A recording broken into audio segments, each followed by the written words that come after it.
Now, viewers, Republic has long covered the ongoing ICC Men's T20 World Cup row over Pakistan boycotting match against India, as sources from the BCCI say that India will be following ICC protocol in participating in the series. Pakistan, on the other side, has remained firm on its stance to not engage in the India-Pak game, despite ICC tasking its deputy chairman to persuade Pakistan to change its stance. And now we bring you a big breaking news and a major development in the ongoing ICC T20 Men's World Cup row. This is as Sri Lanka's cricket board on Thursday urged Pakistan to reconsider its decision to boycott their first round encounter with arch rival India in the T20 World Cup co-hosted by the island. Now, Pakistan and India have not played bilateral cricket for more than a decade and meet only at global or regional tournaments. Sri Lankan Cricket SLC told the Pakistan Cricket Board that a boycott would result in a financial hit and also hurt the island's tourism industry, which is still recovering from the 2022 economic meltdown.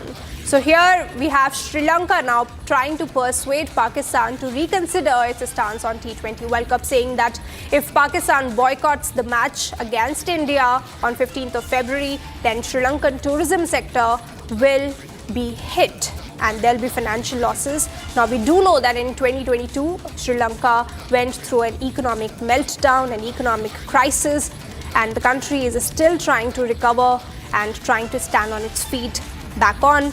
But Sri Lanka is now urging Pakistan to reconsider its decision. Remember, viewers, that India will follow the ICC protocol, will go to Colombo, will even do everything as per the protocols by International Cricket Council. But Pakistan on the other side is saying that it will not play with India.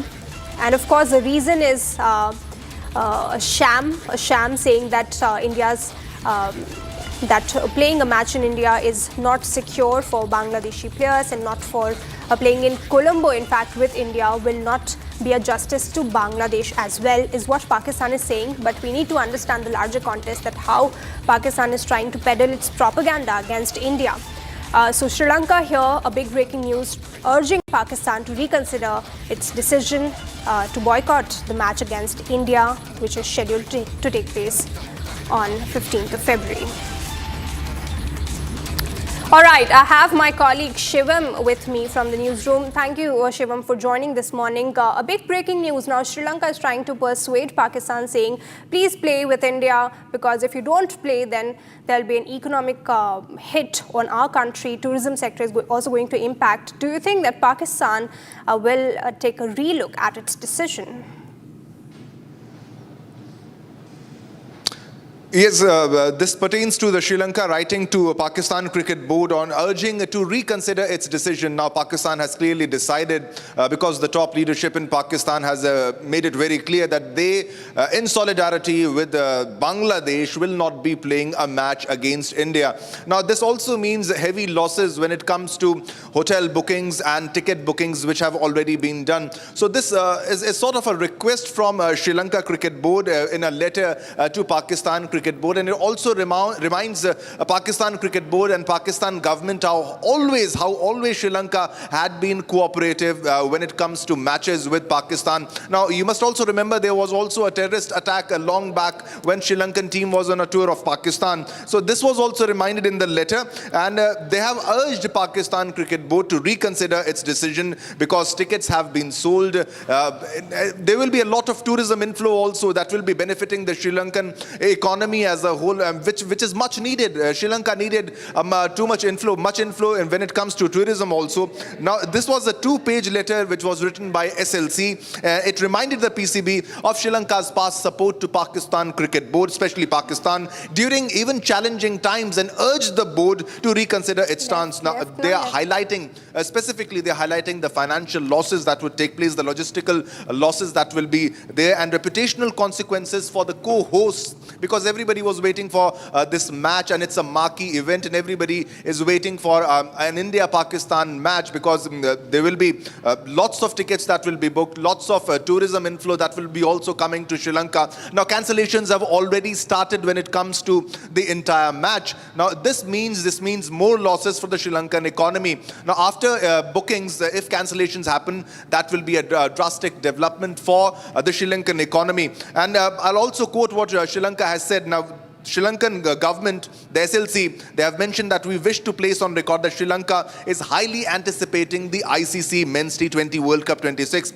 particularly in its capacity as a host venue for matches assigned to Sri Lanka. Now, all commercial, operational, logistic and security-related arrangements in respect of these matches have already been finalized. Now, this includes hospitality planning and the sale of match tickets. Now, this was clearly mentioned in the letter that everything has been sorted, everything is in place, but if in the last minute PCB decides to cancel the match, there will be heavy losses to the Sri Lankan economy, to the Sri Lankan Cricket Board and for the country as a whole. So this pertains to the sale of tickets, the hospitality sector, the hotel industry and a lot more when it comes to the match being held in Sri Lanka. Over to you.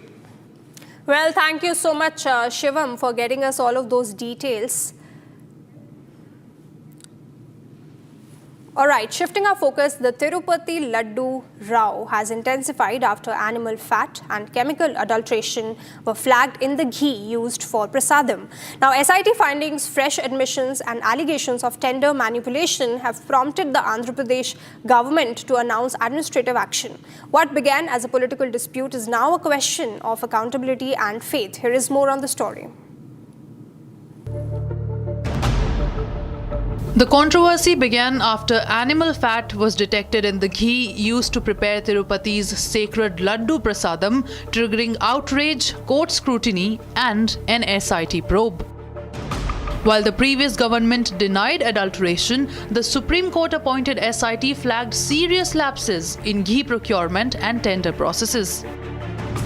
Now the row has taken a decisive turn, with a former TTD chairman admitting chemical adulteration in the ghee. See what SIT has said. Supreme Court, while appointing SIT, they said to find out whether animal fat is there in the ghee or not. Whether it is there, the same ghee was used for producing the proper preparation of prasadams. That's what Supreme Court has given to SIT to conduct the inquiry. SIT has conducted inquiry and submitted the report just 10 days back to the court.